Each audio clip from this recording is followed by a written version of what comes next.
මේ වෙනකොට අපිට ලැබිලා තියෙන වර්ෂාපතනය අනුව මැයි මාසයේදී දිවයිනේ බොහෝ ප්‍රදේශවල වැඩි වර්ෂාපතනයක් ලැබිලා තියෙනවා. ජූලි අගෝස්තු කියන මාසවල දිවයිනේ බොහෝ ප්‍රදේශවල වැස්ස ප්‍රමාණාත්මකව අඩුවෙන් තමයි අපිට ලැබෙන්නේ. ඒ නිසා අපි ඉදිරි පුරෝකතන සම්බන්ධයෙන් අවධානයෙන් ඉන්න කියන එකත් දැනුවත් වීමක් කරා. ඒ වගේම සාමාන්‍යයෙන් මේ කාලේදී වැස්ස අඩුවීමේ තරමක අඩුවීමේ හැකියාවක් තමයි තියෙන්නේ. මේ පුරෝකතන සම්බන්ධ අවධානයෙන් ඉන්න කියලා තමයි අපිට විශේෂයෙන් දැනුවත් කරන්න සිද්ධ වෙන්නේ. පෞගිය තියෙන එල්ලිනෝ තත්ත්වයත් එක්ක සාලකා බලනකොට අපිට දෙවනි අන්තර් මෝසමේ වගේ වර්ෂාපතනයේ වැඩිවීමක් තියෙනවා. නමුත් ඒක යම් යම් කාලවලදී වෙනස් වෙන්න පුළුවන්. මේ එල්ලිනෝ කියන සංසිද්ධිය වෙනත් බලපෑම් ඇති වුණොත් ඉන්දියන් සාගරයේ ඇති වෙන වෙනස්කම් වගේ දේවල් නිසා ලැබෙන වර්ෂාපතනයන්ගේ අඩු වැඩිවීම බලාපොරොත්තු වෙනවා.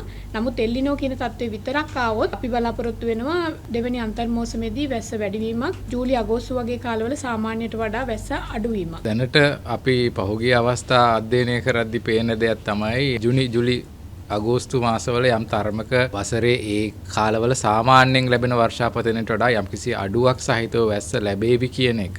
ඉතින් සූදානම ගැන කතා කරද්දී බොහෝ දුරට මේකේ ජූලි අගෝස්තු කියන මාසවල අපි දන්නවා සාමාන්‍යනුත් වැස්ස අඩුයි.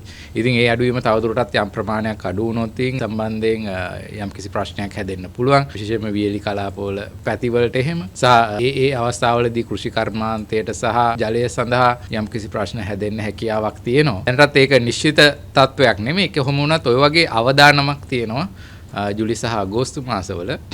ඊට අමතරව අපි ගත්තොත් නැවත ඔක්තෝබර් නොවැම්බර් වගේ මාසවල වැස්ස වැඩි තත්වයන් තියෙන්න පුළුවන්. ඉතින් වැස්ස වැඩි වෙනවා කියන්නේත් ආයෙත් යම්කිසි අවදානම් සහිත තත්වයන් තියෙනවා. සුළි කුලාටු නිර්මාණය වීම තියෙනවා. එතකොට ඒ වගේ දානම් තියෙනවා. ඉතින් ඒකට නිශ්චිත පෙර සූදානමකට යන්න අපහසුයි. නැවත වැස්සිවල යම්කිසි අඩුවීමක් බලාපොරොත්තු වෙන්න වෙනවා.